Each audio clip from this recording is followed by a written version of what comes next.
Je m'appelle Émilien Mathiot, ingénieur en recherche et développement chez ARD, qui est donc un centre de recherche privé spécialisé dans la valorisation des agro-ressources. J'ai toujours voulu faire de la recherche tout simplement pour comprendre comment les choses fonctionnent et comment est-ce qu'on peut se servir de cette connaissance.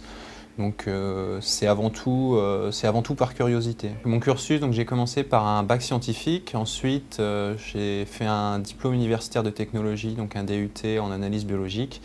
Et enfin, j'ai intégré une école d'ingénieur qui m'a permis aujourd'hui d'avoir un poste d'ingénieur en recherche et développement. Donc on va dire mon travail, c'est de mener à bien un petit peu des projets qui me sont confiés en recherche ou en développement bien sûr. Ça peut être aussi bien des projets en partenariat avec des industriels qu'en partenariat avec des acteurs de la recherche académique. Et on va dire ça consiste surtout un petit peu à organiser les moyens de la société pour mener à bien ces projets. Donc chez ARD, on a 3 services de recherche principaux qui sont les services donc, de fractionnement du végétal, de chimie verte et de biotechnologie blanche. Donc moi je suis ingénieur de recherche et développement donc, au sein du service biotechnologie blanche, mais on va dire que les 3 services sont très complémentaires au service de la valorisation des agro-ressources.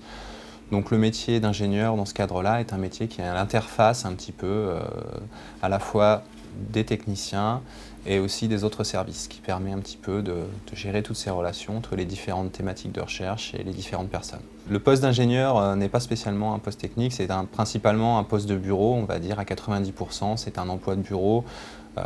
Cela peut se traduire aussi bien par de la rédaction de rapports, de la mise en forme de résultats, de la collecte de données, que la participation à des réunions, de restitution des résultats.